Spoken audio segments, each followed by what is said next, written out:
Halo semuanya, pernah nggak sih punya ide yang rasanya brilian banget, tapi ya udah cuma jadi ide aja di kepala? Nah, hari ini kita bakal kupas tuntas soal itu. Gimana caranya mengubah ide-ide cemerlang itu jadi sebuah kenyataan?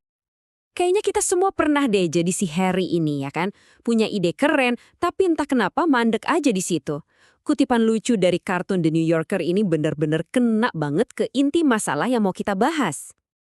Jadi, ini nih pertanyaan besarnya. Kenapa sih banyak banget ide bagus yang akhirnya cuma wacana? Kenapa ada jurang yang begitu besar antara punya ide sama mewujudkan ide? Yuk kita coba cari jawabannya bareng-bareng. Oke, untuk memulai perjalanan kita harus benerin fondasinya dulu.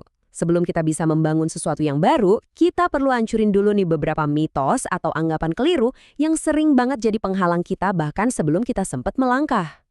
Jadi, apa sih sebenarnya kreativitas itu? Kalau menurut definisinya, kreativitas itu bukan sihir, bukan juga bakat langka yang cuma dimiliki segelintir orang. Kreativitas itu adalah sebuah proses.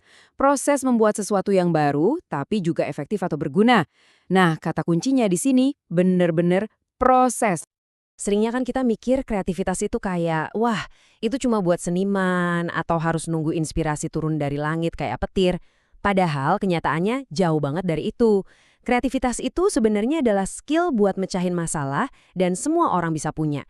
Ini bukan soal nungguin momen aha, tapi soal ambil tindakan nyata atas sebuah ide. Nah, masih ingat kan sama Hari yang cuma punya ide? Sekarang kita kenalan yuk sama kebalikannya. Pahlawan sejati di balik minuman daiquiri, Jennings Cox. Dia punya ide yang sama persis. Bedanya, dia memilih untuk bertindak. Terus gimana caranya si Jennings ini melakukannya? Ini bukan sulap. Perjalanannya itu jelas banget. Pertama, dia sadar ada masalah. Para insinyurnya butuh penyemangat. Terus, inspirasinya datang dari hal yang simpel. Cuma ngeliatin kebiasaan pekerja lokal. Tapi yang paling penting, dia nggak berhenti di situ. Dia mulai coba-coba, eksperimen, bahkan ngajak orang lain buat kerja bareng. Ini bukti nyata kalau kreativitas itu ya, sebuah proses yang sistematis. Oke, sekarang kita udah sepakat ya, kreativitas itu sebuah proses. Nah, kita sampai nih di momen yang paling krusial, yaitu memilih untuk memulai. Dengerinnya sih gampang ya, tapi justru disinilah biasanya rintangan terbesarnya muncul. Ayo kita lihat, apa sih yang sebenarnya menghalangi kita? Dan inilah dia, musuh utamanya. Pengalaman psikologis yang kita sebut risiko. Ya, rasa takut sama risiko dan ketidakpastian. Perasaan inilah yang sering banget jadi pembunuh ide-ide kita, bahkan sebelum kita kasih kesempatan buat ide itu bernafas. Risiko ini sebenarnya ada dua jenis. Pertama, risiko intelektual. Itu suara kecil di kepala kita yang nanya, emang gue bisa ya belajar ginian? Keraguan sama kemampuan diri sendiri. Terus yang kedua, risiko sosial. Ini soal nanti orang mikir apa ya, atau gimana kalau diketawain. Dua-duanya ini rasanya nyata banget kan? Rasa takut ini bukan cuma teori loh. Nah, buat ngeliat gimana orang di zaman sekarang bisa ngadepin rasa takut ini, kita kenalan yuk sama Max Miller. Dia benar-benar berhadapan langsung sama kedua jenis risiko ini. Perjalanan Max ini gila cepet banget dan penuh risiko. Awalnya cuma dari saran teman kantor. Dia iseng-iseng bikin video YouTube. Nggak lama kemudian pandemi datang. Dia dirumahkan dari kerjaannya di Disney. Tiba-tiba, hobi iseng ini jadi satu-satunya hal yang bisa dia lakuin. Dan di tahun 2021, pas Disney nawarin kerjaannya lagi, dia harus bikin pilihan yang super besar. Dan inilah momen penentunya. Max memilih untuk melepas pekerjaannya yang aman di Disney dan melanjutkan mimpinya di YouTube. Itulah yang namanya pilihan kreativitas yang sesungguhnya. Oke, kita udah bongkar mitos, udah kenalan juga sama si risiko. Terus setelah kita berani ambil langkah pertama, apalagi? Nah, kita butuh peralatan nih, semacam toolkit mental buat bantu kita tetap di jalur, apalagi pas jalanannya lagi susah. Alat pertama, dan ini yang paling penting, adalah pola pikir bertumbuh atau growth mindset. Gampangnya gini, orang dengan fixed mindset percaya, lo kreatif atau enggak, titik. Tapi orang dengan growth mindset percaya, kreativitas itu skill yang bisa dilatih. Ini soal melihat tantangan bukan sebagai ancaman, tapi sebagai kesempatan buat belajar. Oke, alat yang kedua ini mungkin agak mengejutkan.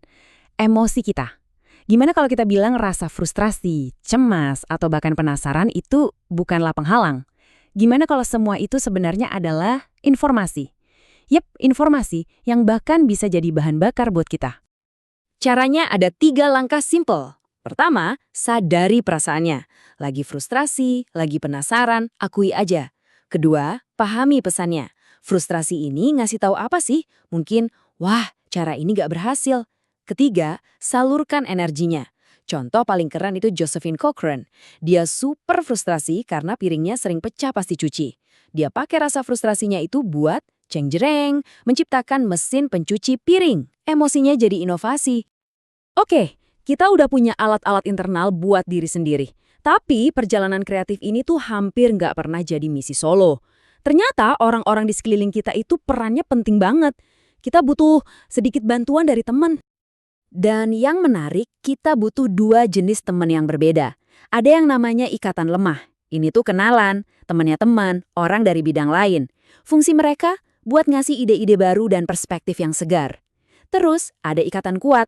Ini sahabat, keluarga, partner dekat. Fungsi mereka buat kasih feedback jujur, dukungan emosional, dan bantuan nyata pas kita lagi butuh-butuhnya. Jadi bisa dibilang gini, kita butuh ikatan lemah untuk menyalakan percikan api ide. Tapi kita butuh ikatan kuat untuk terus mengipasi api itu biar nggak padam dan jadi makin besar. Jadi kalau kita rangkum semuanya, perjalanan kreatif ini intinya adalah tentang 4 pilihan kunci. Pertama, pilih buat buang mitos-mitos lama. Kedua, pilih buat mulai walaupun ada resiko. Ketiga, pilih buat pakai peralatan yang tepat. Dan keempat, pilih buat cari teman yang tepat. Semuanya adalah pilihan sadar yang bisa kita ambil. Nah, sekarang pertanyaannya saya lempar balik ke kalian. Setelah tahu semua ini, ide apa nih yang selama ini cuma ngendap di kepala, yang sekarang kalian siap pilih untuk diwujudkan jadi kenyataan?